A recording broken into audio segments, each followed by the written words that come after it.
Okay, I hope everyone can hear me loud and clear because just forgive me if you hear any background noises because working from home right now, and then there are neighbors doing the drilling and stuff like that. So I hope it's not a distraction to everybody. So now I'm gonna start sharing my screen. Since the group is rather small, uh, feel free to type your questions that you have in the chat box, and then my colleagues that's with me will take a look. And then if there's anything that can be answered on the spot, she will type the answer. If not, then we'll save all these questions to the end of the presentation. All right.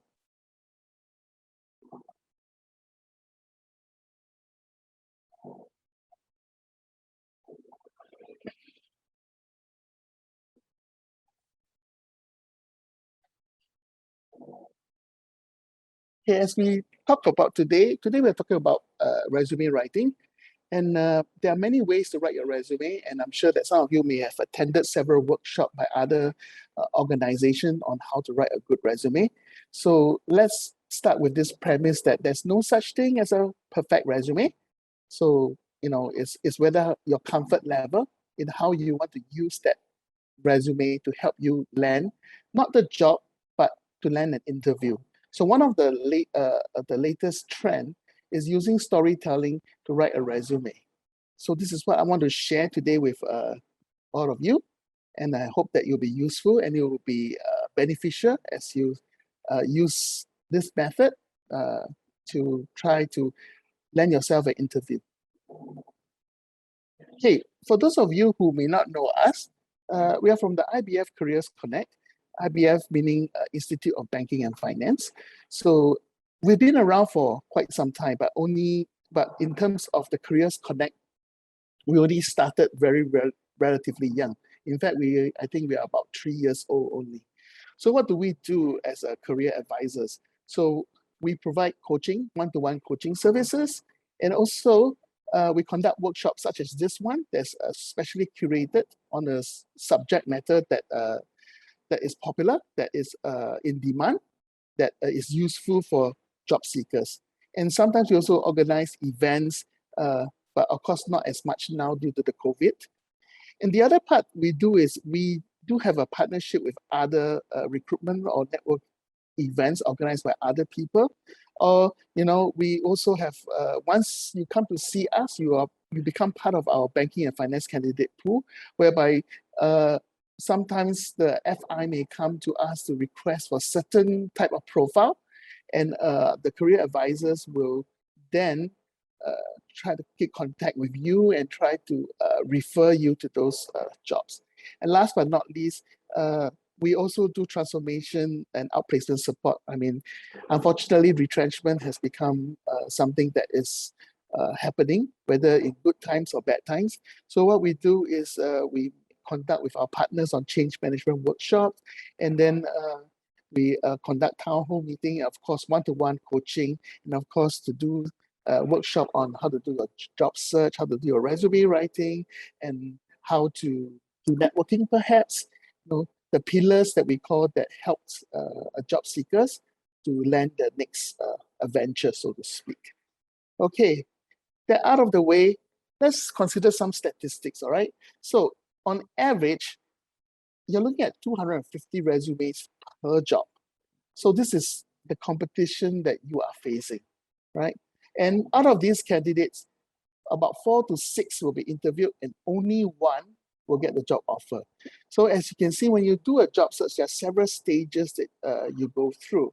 And one of the stages is to write a good resume so that the hiring manager will remember you, and so that you will be able to land that job interview. And then when you get the job interview, it's a different ball game, whereby of course we as coaches will also help you in your interviewing skills, but we will not touch on this today because it's a separate topics on its own. Some other statistics is, you see, on average, recruiters takes 6 seconds only, 6 seconds to scan your resume. So you can tell that is one of the things challenging. Why sometimes you ask yourself, why am I not getting any interview? Because perhaps in that 6 seconds, the hiring manager didn't see what is interesting enough for them to want to read more about an interview. And for sure, 87 of the recruiters will use LinkedIn to check, and they will always want relevant work experience. What I did not state here is the other things about resume writing is before you even reach the human, there is also the ATS, which is the applicant tracking system.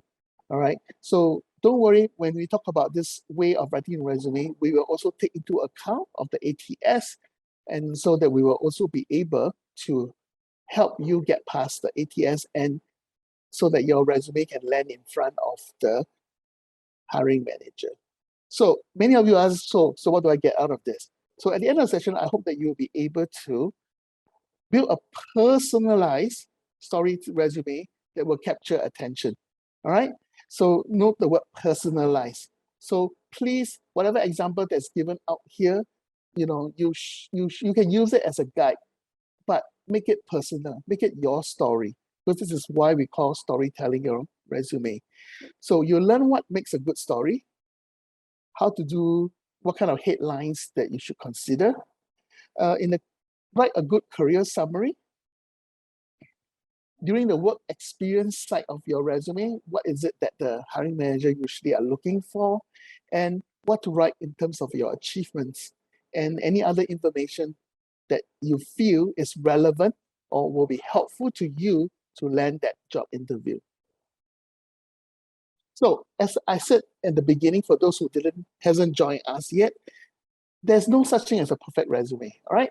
Every resume has its good points or bad points, so rather every format of writing a resume, okay? So some are better than others, but the key thing is you have to be comfortable with it. You have to make it your own. The resume has to be your own resume. It has to be highlighting your own career progression, your own things that you have, knowledge, skills, personalities perhaps that you have garnered for yourself. So it has to be authentic, it has to be real, right? So this is a discussion. You can agree to disagree on things that is raised here. So a storytelling resume is just one of the many formats that you will come across when it comes to writing a good and memorable resume. So a good storytelling resume is a creative, and it gives you a chance to show that one of the skills that you have is creativity. To be able to express a way to let people know about your job history, which is different from a traditional bullet point kind of resume writing that some of you may be exposed to or may be doing it right now, right? So it is quite similar to a traditional resume in that it does use almost the same kind of format. It has a header, and it should be about 1, if not 2 pages, right? So it also describes a person's professional career and personal attributes.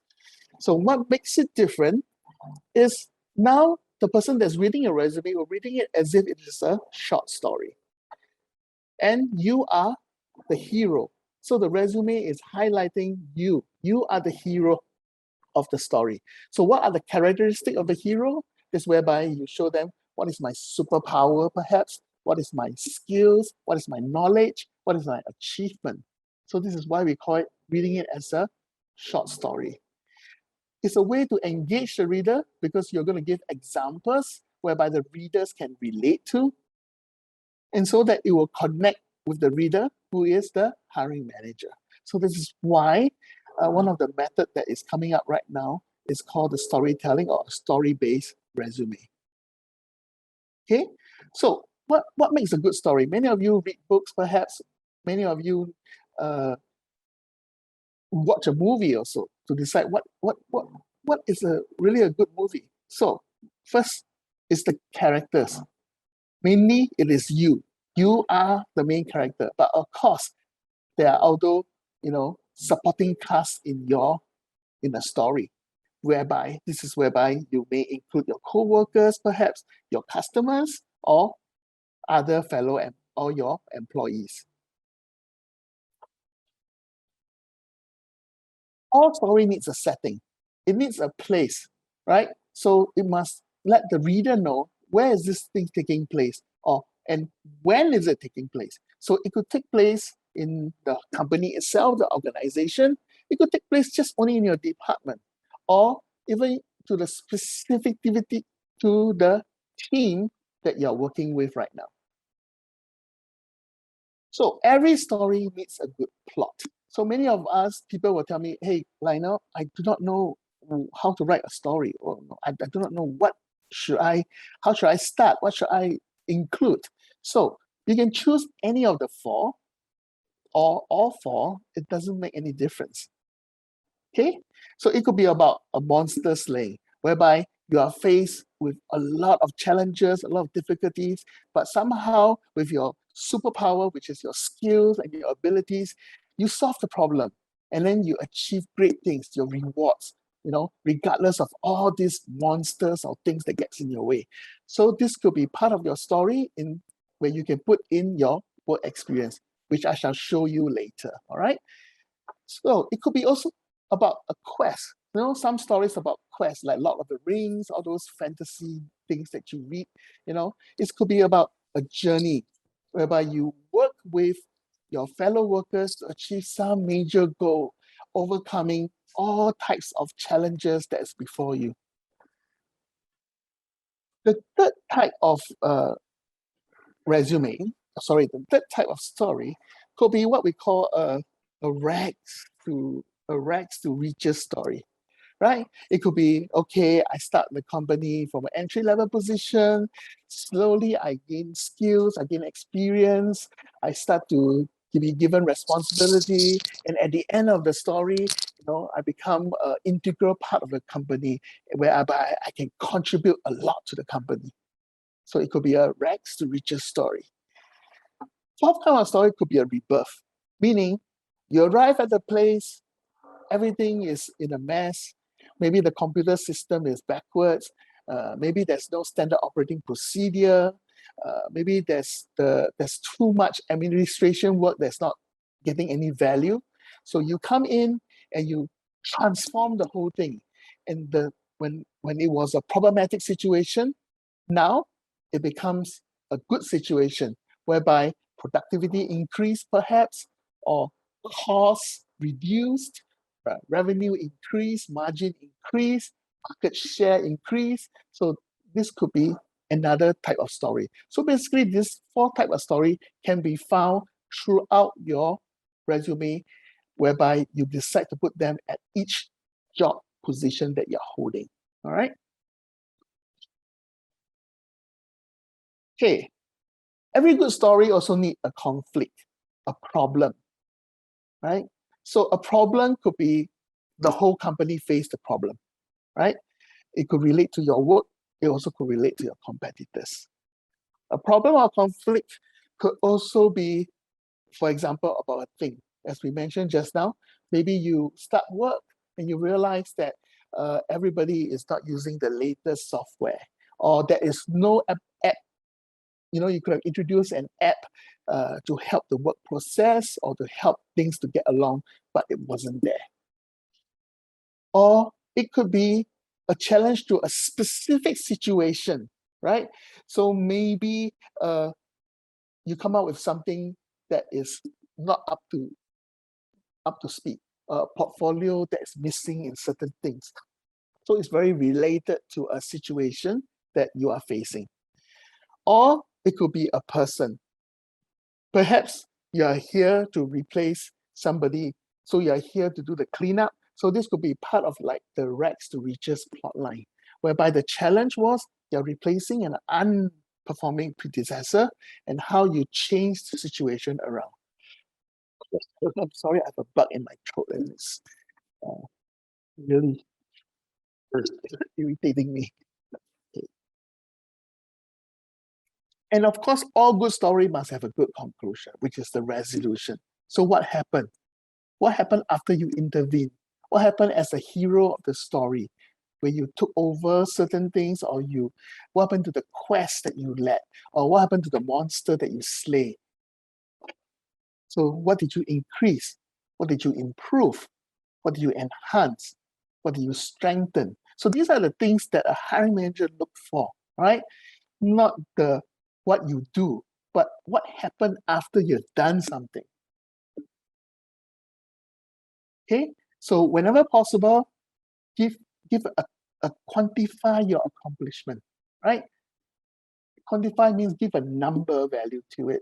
Either you increase by a certain percentage, you increase by a certain dollar amount, or you increase by the number of customer that you now handle.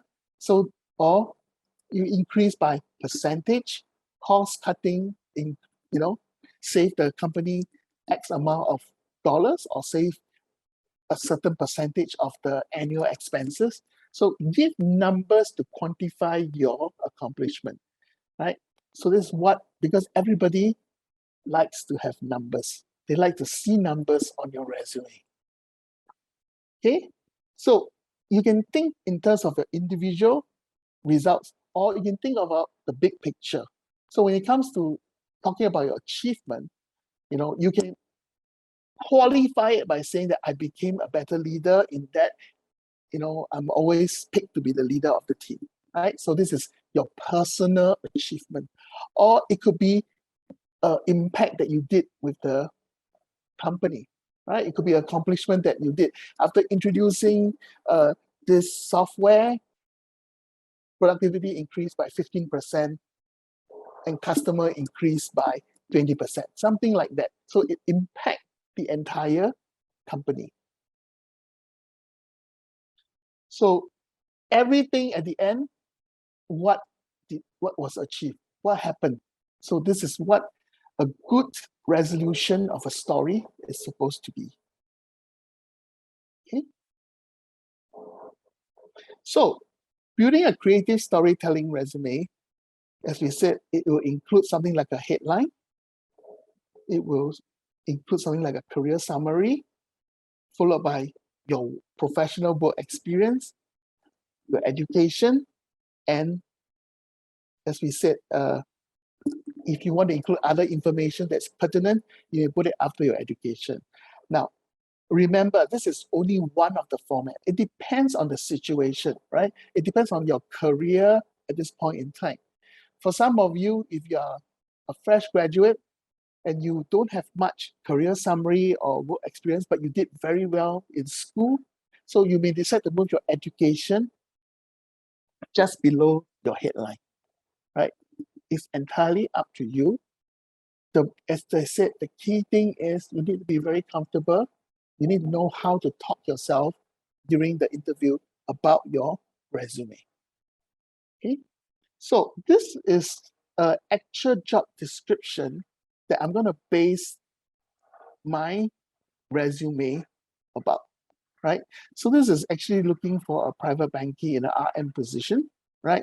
So it's a relationship manager, for instance, and these are the key responsibility that this person needs to do, right? So I'll just let you guys quickly read. If you cannot remember, then just take a picture of it, because so that when we move towards the resume proper itself, you may be able to see how this job description is related to the resume, right? So this is what the responsibility, and like all job description like all job description or job posting, there will be another part that talks about what is it that this person should have, what rather the profile of the person. So in this case, 5 years experience working with network client, proven track record, success, things like that, fluency in spoken English things. So this is where what we call you pick your superpower, right? So these are the things where they tell you, okay, this is the kind of person that I'm looking for. And this is where you give you the clues to pick what are the things that I need to highlight to the hiring manager that will fit what this job is looking for.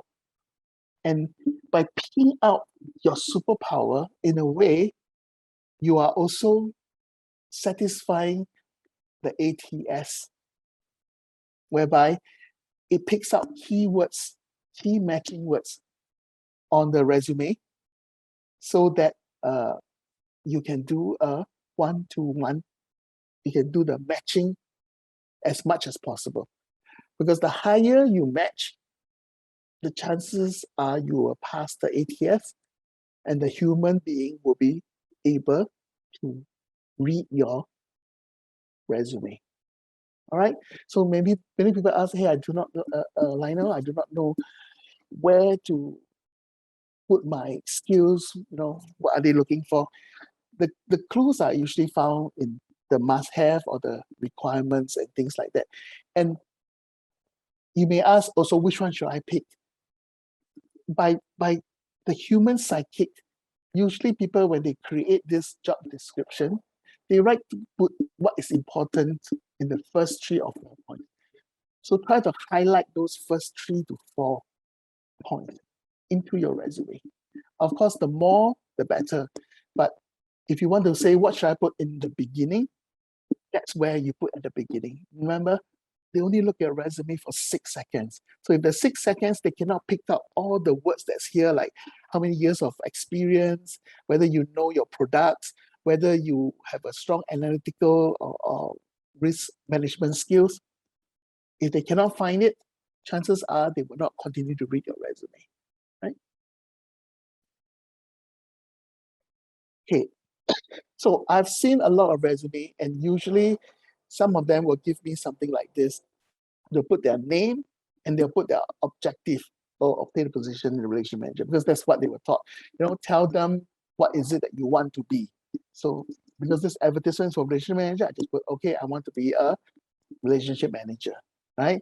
So I put down my email address, I put my mobile. Some of you may even volunteer at home, and you put your address and some thing. Okay, so in terms of email, I just want to say one thing. Make sure that your email is simple. It's just about your name. Maybe you want to include your phone number. That's it. And if you are still holding a Hotmail, not that it's no good, it sort of give away how young you are right now, right? So if you don't want to be discriminated because you feel that they may think that you are old, one dead giveaway is your email address.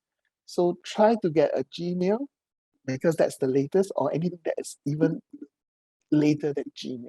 So it shows that you are very up to date in terms of what's going on, and that will really helps you to give a better impression to the thing.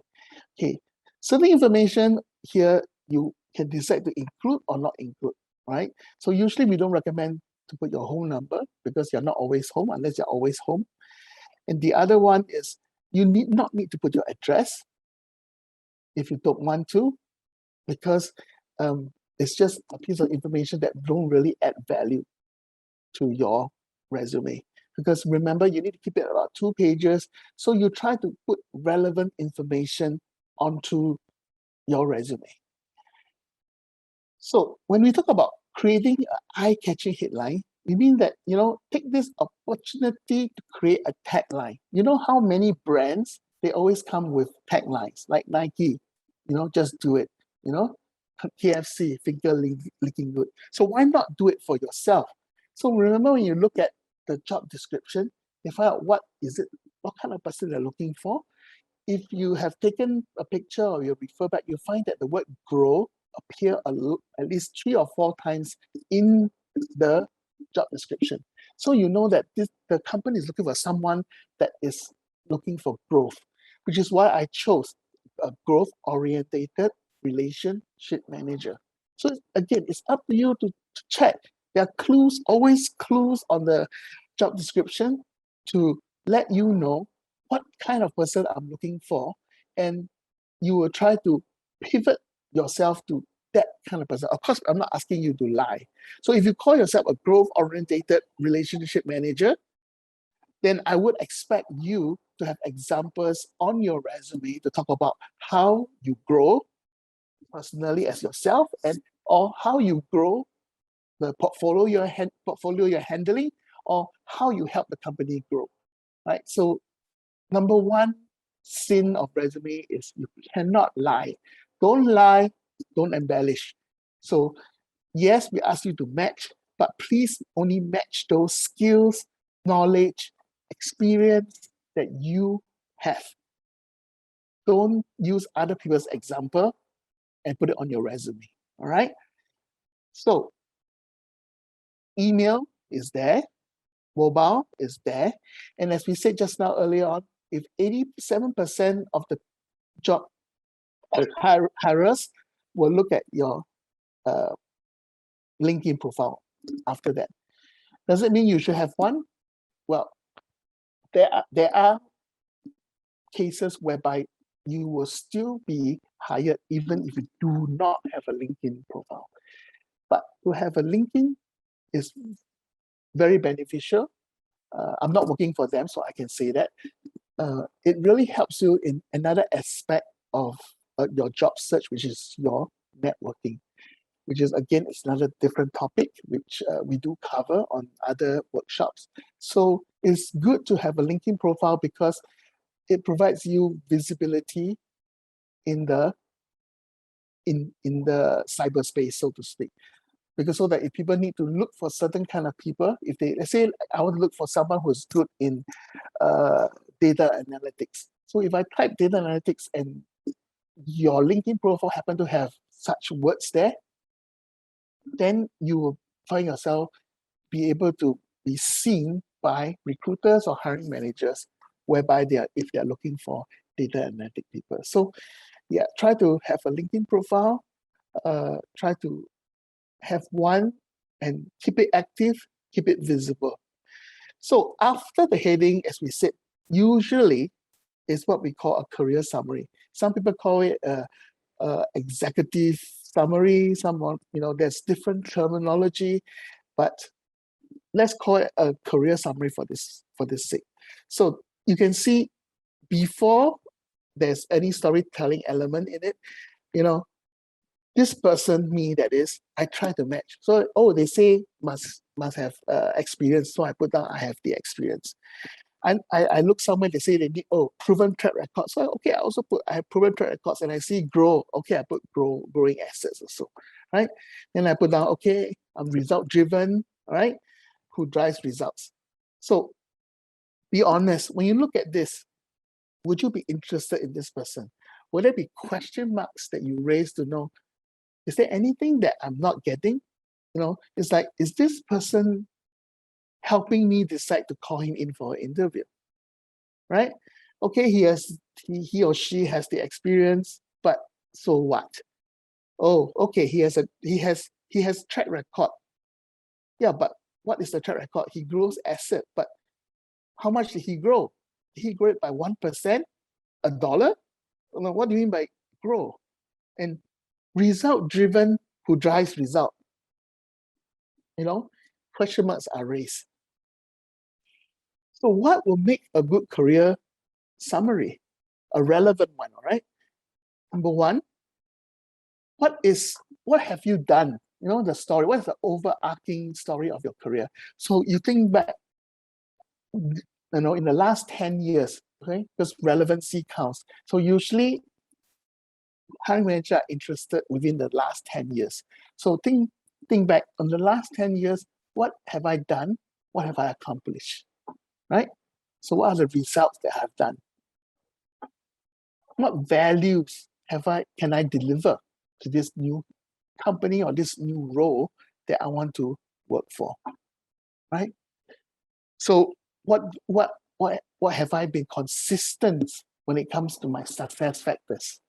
So these are the things that you think about before you craft your career summary. All right. The second thing you think about, of course, is you try to match what is the type of person that this company is currently looking for. So Again, the power of three. Try to think three in terms of three, right? If people write books, they always write in threes. Everything is in three, right? So now, again, since they want experience, so I write I have 8 years experience in private banking space, and then how much am I currently managing, right? Because I want to let them know that I'm managing an AUM of 200 million USD. So immediately I have create a it's like, wow. But compared to the previous, let's just say I have 8 years of experience, that's it. Okay, now I write about what is my success. My success is acquiring and growing asset under my charge, right? So I start throwing my superpower. I'm meticulous, right?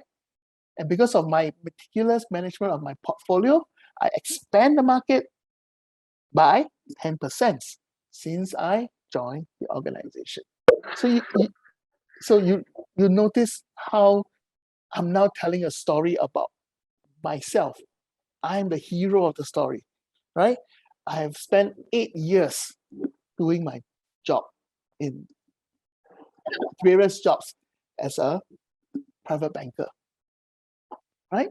So I'm consistently, I lead teams because remember in the job description, it mentioned about leading teams, and I give them what my team has accomplished, right? I grow again, I grow sales, right? I grow sales, on complex structured products by 25% year on year. So you see, compare before and after. How much have you told a story? This is my story. This is like this part is like the back cover of any book that you want to read, right? Before you want to decide to buy a book, you read the back. What is this story about? So this is what a career summary basically is. I'm telling the reader, what is my story about? My story is about me being a relationship manager and how I grew, how I, against the odds, I picked a mixture of the 4 storyline there and to tell them this is my story, right? This is how I craft my story to make a more memorable impact. Okay. So the next part, as we say after the summary, is now we go into the actual work experience.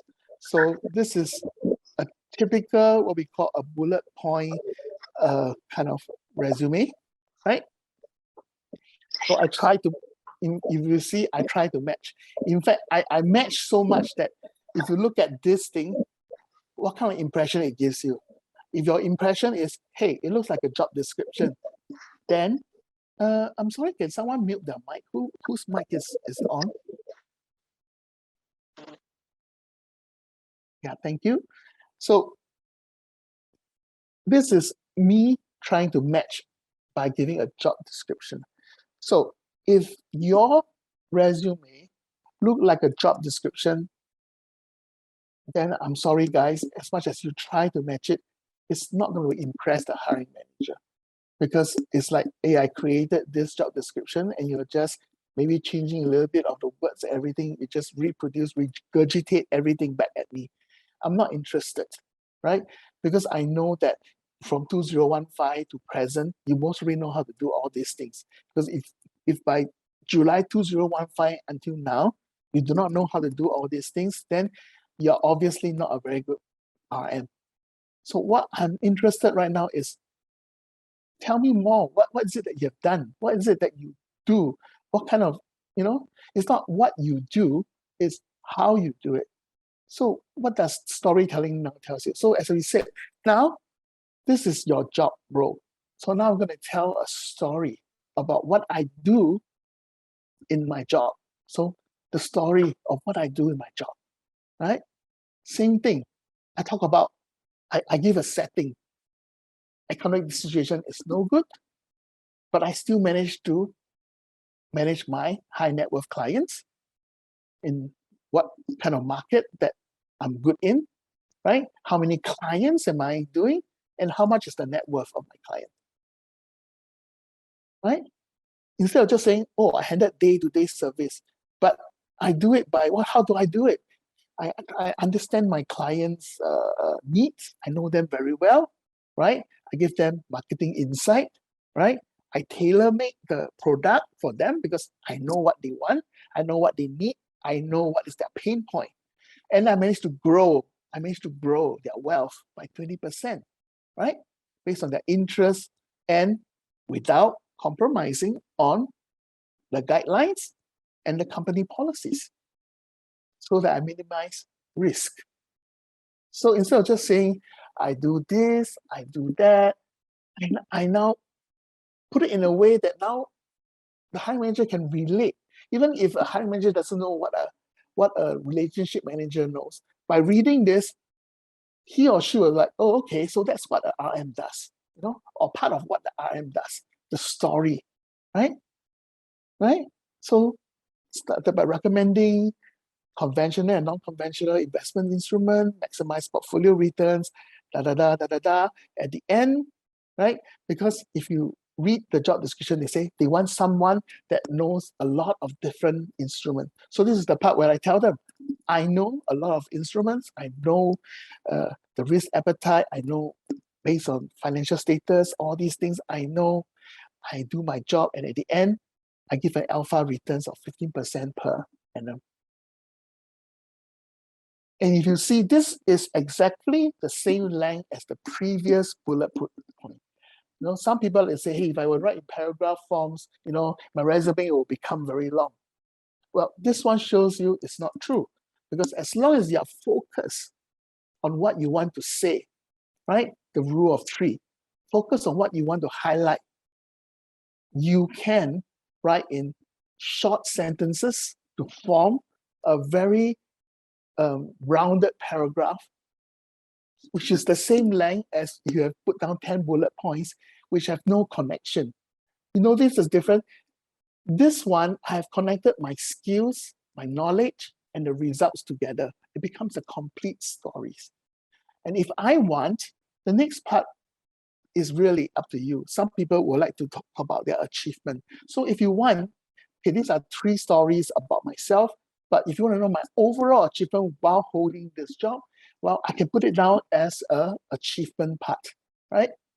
Again, this person tried to match, used the word grow also, because since he found the word grow, so he used the word grow, and then he says that achieve sales target. That's it. But did no mention about how high is the sales target, or how low is the sales target, or what was about the sales target, right? So when you want to talk about your achievement, you need to focus, right, on the role or the approach. What do you do? What did you accompany? So some people may say, use the CAG format, use the star format. It's up to you what format you want to use. But the key element is you need to provide what is the challenge, what is the thing you need to overcome, what are the actions you took, and most important, what is the result? So, continual growth, existing business by expanding high net worth clients by 25%, increase as well. Right? Instead of saying, I let them know what my sales target is, 25 million within the first year of joining. Right? So instead of doing what we call the CAG or CAR, the car motor or the star, I put the R in front now. I try to create the R, the wow, the effect by saying, look, this is my R, this is my achievement. So it catches the attention of the hiring manager immediately, because remember, they like to see numbers. So these are various ways that you may want to try, to do this part of your work experience. Starts with your work experience, pick up 3 or maybe 4 points that you want to highlight about the critical success factors of your role, and then the overall success of what you did. Find out in your achievement part. Okay, so this is what we meant by storytelling. So of course you have other jobs, and you concentrate more, as I said, on the more recent ones, right?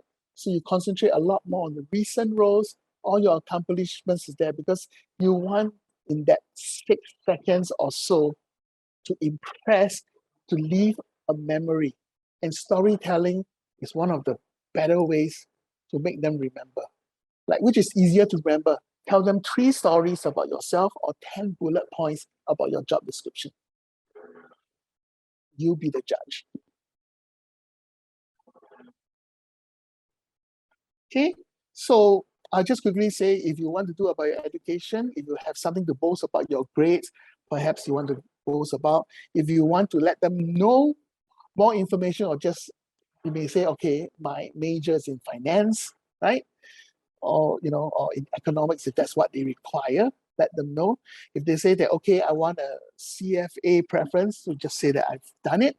So this is the place whereby you put down, those technical, like for those of you who are in IT, this is the place whereby you may want to have a separate header, of course, to talk about all the various programming skills you have, or the various software, hardware that you work with. So for you to put it there, right? Okay, I'm almost done. So this is just to let you know a recap. I've mentioned it while I was going through it.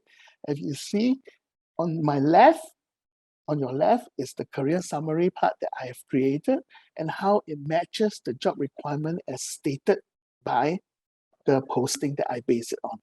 So the yellow matches the yellow, the green high net worth. But in fact, I even tell them my high net worth is worth how much, right? They want someone with a track record of what? Acquisition success. So I tell them I have, but I also give them the result, right? They say that they want to lead teams. I tell them I lead team. And I also tell them my team can produce results. So these are what we meant by using a story to match the job requirements, so that you not only pass the ATS, but you also will pass the human part of it, whereby they look, they'll be like, okay, I'm impressed because the top 3 requirements that I want is written in the career summary part. Okay, so at the job experience, I just take out the one paragraph that I use. It answered at least 4 bullet points that was mentioned in the job description, about handling day-to-day requirements, right? By understanding customer, giving marketing insight, they said talk about must best serve the interest. So I told them mine is definitely serving my interest because I tailor-made them, and I want to make sure that it doesn't the guidelines and everything are not. I told them yes, all my recommendation will not compromise the guidelines and will not increase the risk exposure or break the company policies. All right. So in closing, okay, without a story, your resume could just look like a bland recitation of a power verbs.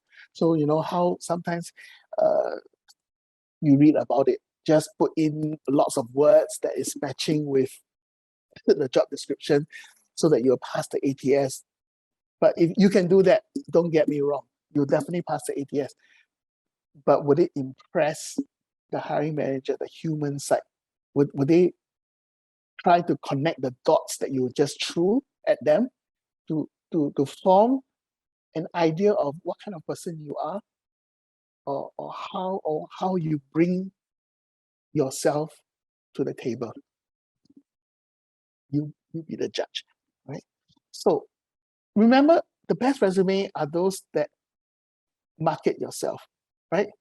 So storytelling is just one way to market yourself. So if you read your own resume and get someone for a second opinion, it could be a career coach, it could be your best friend, or your spouse or family members. Ask them to read it and say, what will you hire this person, right? And they will most probably let you know, yes or no. If it's yes, what is it that you wrote that's good? Then you try to enhance it. If it's no, then find out why. And most of the time, if you don't include your success, your achievement, your skills, and it's just a repeat of the job description that is on the job posting, chances are it will not provide a good memory about yourself. Remember, 250 people on average apply for the same position. Obviously, depending on the seniority of the position, if the more senior it is, perhaps there'll be less. But if you're going for something in middle management, you're easily looking at about a few hundred resumes that's competing with you, right? So storytelling doesn't just make you more human, because all of us are human, right? By throwing skills and knowledge just on a piece of paper doesn't make you a human. But if you tell a story that's relatable, that someone can reconnect, someone can build rapport on, the chances are they'll remember you, and they most probably will offer you a chance for an interview whereby you could confirm with them that you are really who you say you are in your resume. Okay? So I've come to the end of my resume. As I said, I will not be able to answer everybody's questions. So if you want to see any one of me or one of our colleagues, feel free to write in at this email address to ask, to tell them that you want to see a career advisor, and then they will make an appointment for you, and you will either see me, or if not, you will see my other well-learned colleagues to help you with perhaps your resume writing, perhaps with your interviewing skills, perhaps to give you some tips on your networking, because after all, more than 80% of the jobs that is being gotten by people is through networking. Okay, so I shall open this time to Q&A. So if you have any questions, if you have already typed in the chat, I could now go in and take a look. But if you are brave, you can always unmute yourself. Raise your hand first, and then after that, unmute yourself and to ask the questions.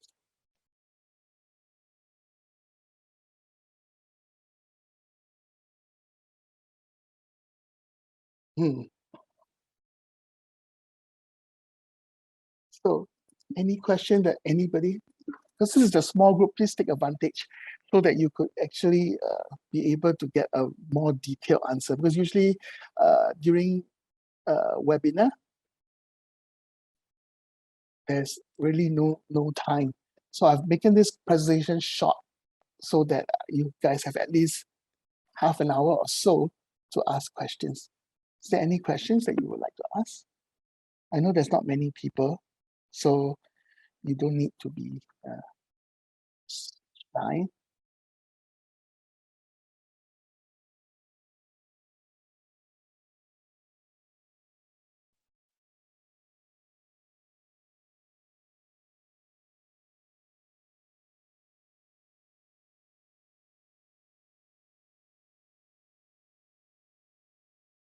Okay, Noor Muhammad, I would love to do this, but to look at your LinkedIn profile to help you provide some inputs.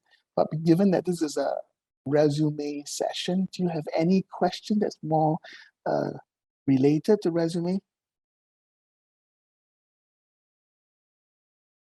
Because for the LinkedIn one, you can, as we said, you can make an appointment with one of our career coaches, and he or she will be more than willing to help you look at your LinkedIn profile and provide you with the answers. Any other questions? You mean the presentation was so clear that there is no need to ask any questions? Someone has a question on the chat. You want to have a look, Lionel? Kelman also raised his hand. So maybe we can start with the chat question first. Okay. How many pages is ideal for 17-year experience resume? Okay. 2 pages is the preference. Okay. If you want to know, hey, I have 17 years, how do I squeeze it into 2 pages? There are several ways you can do it. One of the ways is for those that are more than 10 years ago, you may decide just to write down only the years you were with the company, the position you were holding, and the name of the company. Right? And you can put it all under this headline, this header called early career progression. So if it's 17 years, concentrate on your last 10 years. The other 7 years, unless in that 7 years, as we said, relevancy counts, unless in that 7 years, if you have you achieve something that is significant, then perhaps underneath the title, you just put, achieve something. I increased my marketing share by 100%. So you don't need to write about your job, what you do there. Just put down what you achieve, and again, let the achievement be relevant to the job that they want you to do. Okay, so who asked first? Kelman first, followed by Mike. Okay, Kelman, you can unmute yourself and ask. Hi, Lionel. Thanks for your presentation. So I want to check with you, right? Because can you hear me? Yeah, I can hear you. Okay. So during the example in your presentation, it's like a RM role. So of course, there are the numbers that you can sort of like put into your resume for that kind of position. But what about those cases whereby it's not really a number targeted role? For example, let's say like a back-end ops job, so it's kind of be like you wouldn't have much numbers to report to. Okay. Put inside your resume. Okay. Ops role, if it's doing with progress, you may think of things like, did I enhance anything? All right. Did I improve anything? And if the answer is yes, if you can, quantify it by a percentage. But make sure you know how you come up with this percentage. So it cannot be something that you throw in the air. Right? If you really cannot come with a quantifiable, then come with a qualifier. Right? So you could be, I led a team to do this project, to do this operation readiness. And at the end, it was well received by the senior management that all of us got a raise. Something, or it is so successful that it's been used for the last 10 years. Or, it's up to you to qualify it, to say how success you were doing an ops role. Okay. Because there's always a way to measure you. Because remember, all of us have appraisals. That's where you can think of, okay, they're going to appraise me based on what? What is the KPI there? And you use that KPI onto your resume. That's also. Okay, got it. Thank you very much. Okay, thank you, Kelman. Next, we have Mike. Hi, good afternoon. Hi, good afternoon. I just want to ask, what text and font size would you recommend for the resume? Okay, because of ATS, basically don't try to use fanciful fonts. So use things like Calibri or the boring Aria or the boring Time News. Okay, I can understand some of you, the artistic side was like, wow, this font don't look nice. But unfortunately, if you're going to submit it online, it's almost guaranteed it's going to go through the ATS, and the ATS only can read certain font. Okay, as of the size, you don't want the person to squint. So I think anything less than 10 you should not entertain. All right. Okay. Thank you.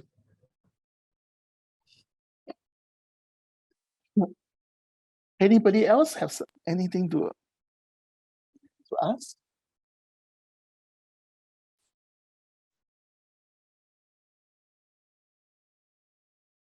Mike, you have another question, or your hand raised was from last time? No. You're not only entitled to one question, you can ask more than one.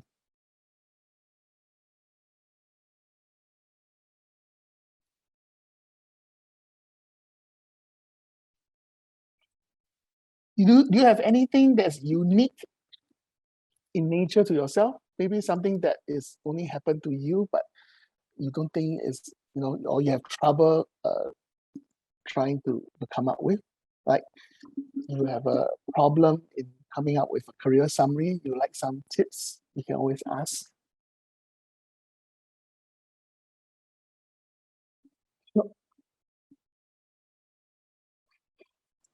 Actually, I have a question. Yeah. If we don't use Hotmail, which other providers would you recommend? Well, most people use Gmail because Gmail is a lot newer than Hotmail, even though Gmail has been around for a long time. But to be honest, the people that are still using Hotmail usually are in a certain age.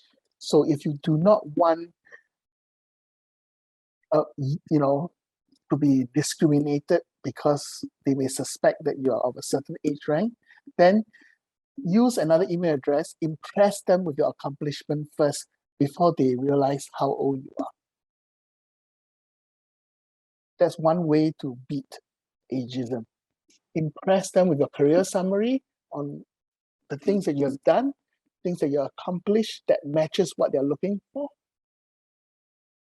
Then that part of you being a certain age rank will not hang over like the elephant in the room. So because some of you may ask, oh, how do I prevent hiring manager from discounting me because of my work experience, right? So one of the ways is show that you are adaptable, show that you are forward-looking, show that you are flexible, show that you can contribute a lot with your experience.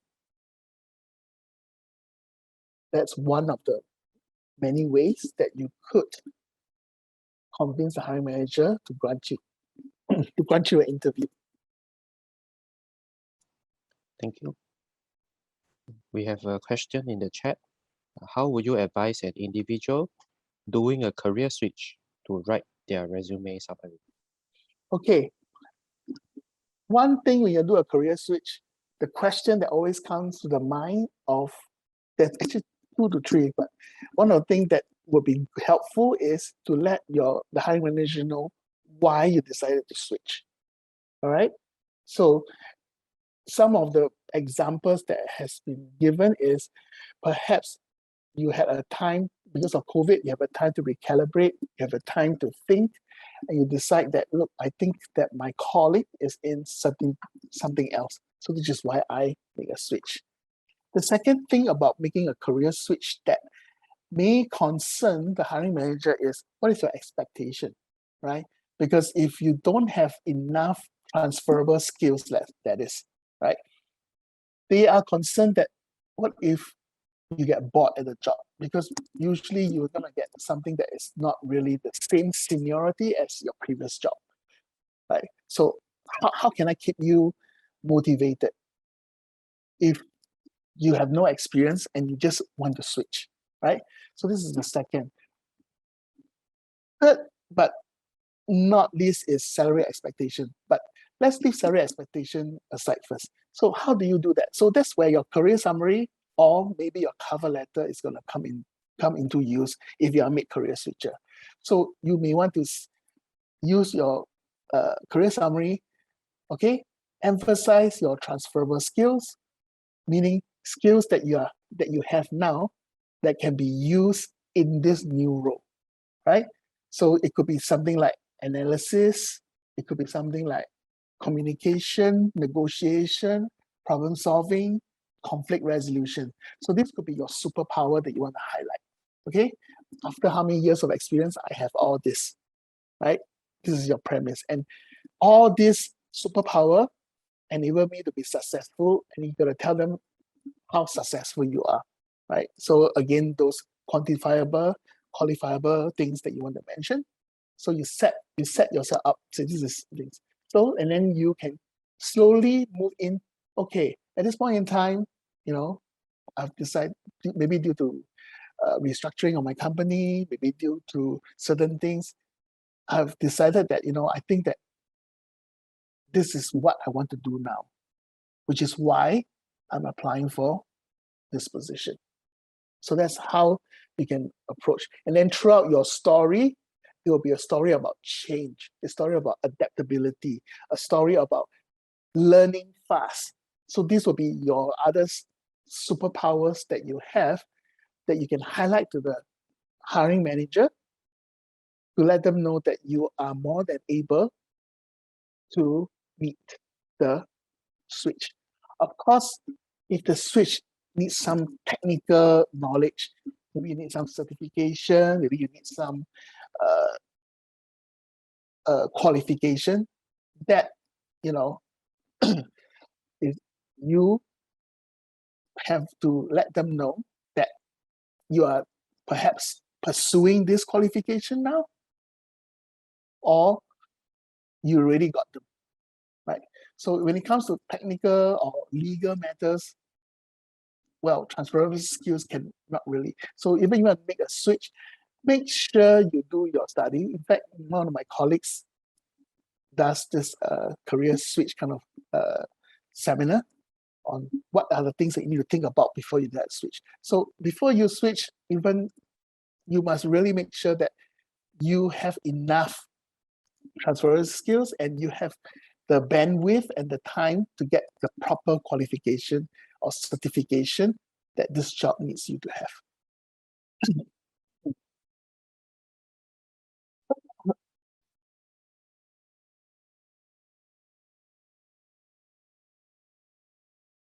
I hope I answer your question, Chai Siong.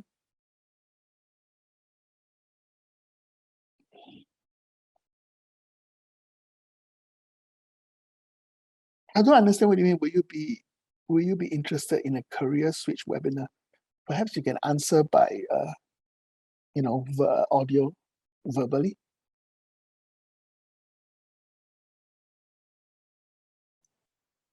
Oh, Lionel, that was me. That's Yeah, I know.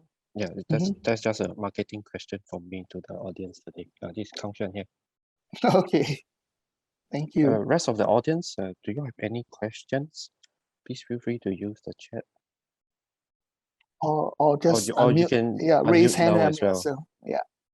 We still have quite a lot of time. Mike, yes, please go ahead. Oh, hi, just one more question. How do I just write in my resume? I want to showcase the relevant skills that I just acquired through some program or course, like, for example, blockchain, which I just learned a few months ago, and I would like to include in my resume to impress the hirer. Okay, if they say that this person needs blockchain requirement, there are various places you can let them know. One, of course, is the career summary part whereby you have to tell your story on. It will be a part whereby you say, okay, because of this interest in this, I've taken up and qualified for blockchain. So you can mention that in your career summary. If not, you can always, instead of putting just below the career summary, you can, if you want, you can put down there, instead of work experience first, you can put down there your qualification, all the various, as I mentioned, all the various IT knowledge, all the various programming skills or things that you have, you can put it just below your career summary. But of course, the best place will be your career summary, because then it builds into your story that you're a person that's still continuing to learn. You will have an interest in blockchain, and that's why you're acquiring it. So again, it's your comfort level on how you want to tell this story to the hiring manager. Okay, all right, thank you.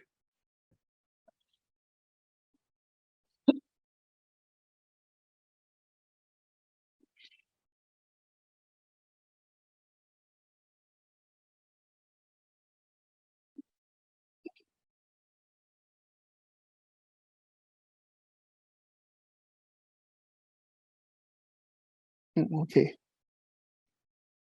Anybody else have any other questions? I know we are a very, very small group, so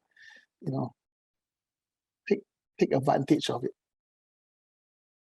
Like any pressing question that you'd like to answer, or debunk any myth that you have heard. Like is it okay to apply for many different job roles? Right? Or how many resume a person usually have?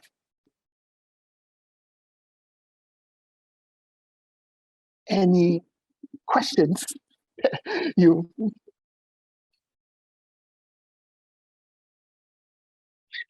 okay, if you want to email directors directly, yes and no, because directors may not like unsolicited call, right? So if it will be better if you try to find this person on a LinkedIn and try to pitch yourself to the person first, right? And you've got to be very careful because you don't want to be look out like a person that is invading somebody's space, right? So it all depends on the characteristic of the director that you're going to send this to. Any reason why you want to approach the director and not the HR? Or you're talking about the HR director, or it's just a director in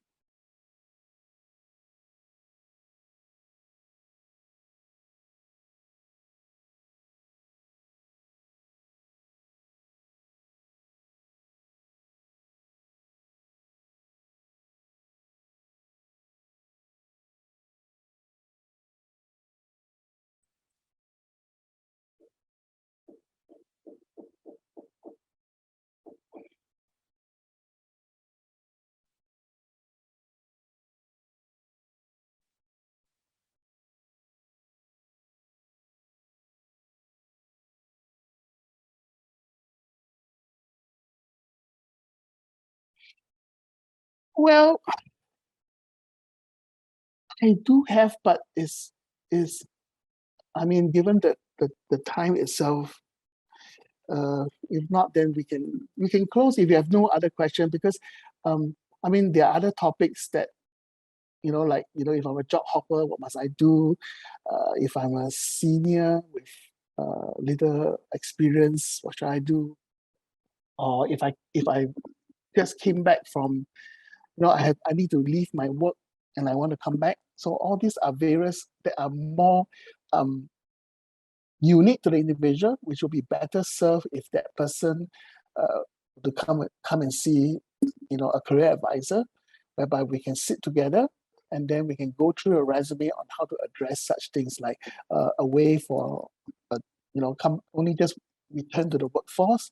How shall I put myself? Or if I'm seems like I'm only taking contract jobs, how should I put it on the resume that to show that I can take up perm jobs? Or it could be cases whereby I don't stay more than a year in the job. So how do I convince the hiring manager to give me a chance that I will be committed in this company for a longer period of time? So all these questions that you may have, it's better addressed when you have a one-to-one session with myself or any coaches, be it in IBF or any career coaches for that matter. Okay, I think we have a question from Kelman. Kelman, please go ahead. Oh, hi.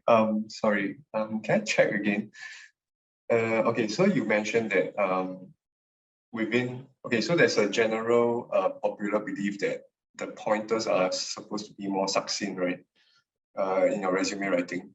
But just now when you show your examples are more like creating a story within a point. So how does this how does it really kind of capture the hirer's attention if it's so long across the whole resume? If you notice, it's the same length. My 3 points that I built on is the same length as the 10 points that was mentioned earlier, which is succinct, right? Again, is your comfort level. All right. Mm.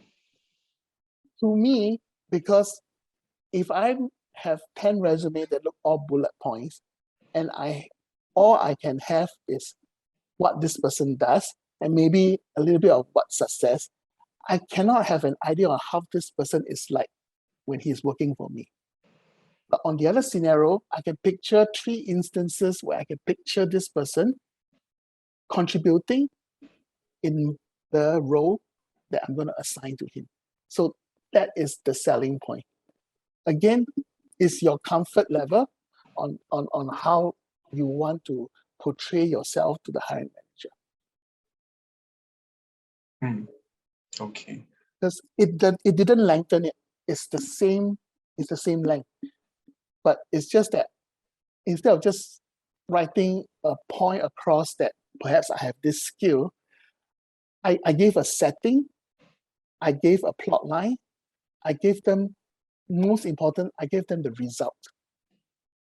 What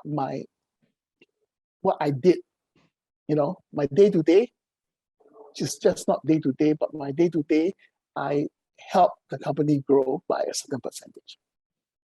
Okay. Because of the increase in the investment portfolio, right? So as I said, if it's sales, it's easy. I know sales is easy to put quantity. If it's something to do with business processes, there's definitely space for you to write about improvement, enhancement by a certain percentage, right? So maybe in the past, to do this task, it takes 1 hour. But after you introduce certain automation or introduce certain forms to do, now it takes half the time to do it. So you basically already have 50%. You improve productivity by 50%. Right? So that's how you can let them know, not only I do this, by doing this, this is what I achieve. Because if not, it will be just a series of bullet points. And I, as a hiring manager, I will have to try to figure out how each bullet point fits together to let me know who you are. So you can also combine the 2 bullet points into 1 paragraph. It's the way you write, it's the way you're being creative to tell a story about what you do at your work. Okay. Thank you very much. Mm-hmm. If there's no question, then I guess they want to take a picture. I don't know how does that work. So I guess you have to show all your faces.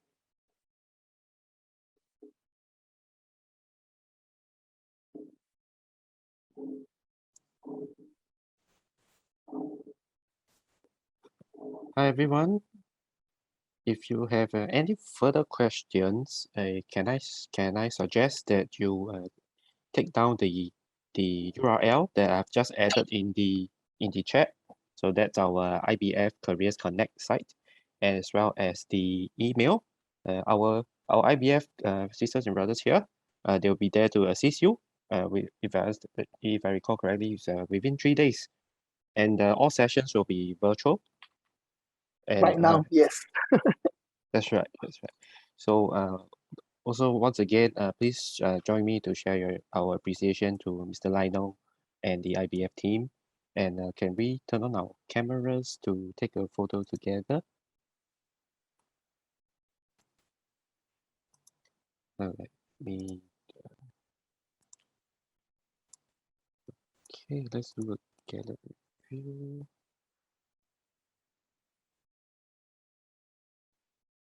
Also, if you have any suggestions for us, do let us know. We'll work together with IBF to do more sessions like this for you all. And please do share with your friends and colleagues whom you think will find this useful. To stay informed of our events, you just have to sign up with us on the BFSU Support and Skill Up program. Okay, ready for the camera. Mr. Mohammed or Miss Angela or Mr. Lim. Okay, if not, that's everyone. Ready? 1, 2, 3. Thank you. Thank you. Thanks for taking time to attend our event today. Once again, a big thank you to Mr. Lionel.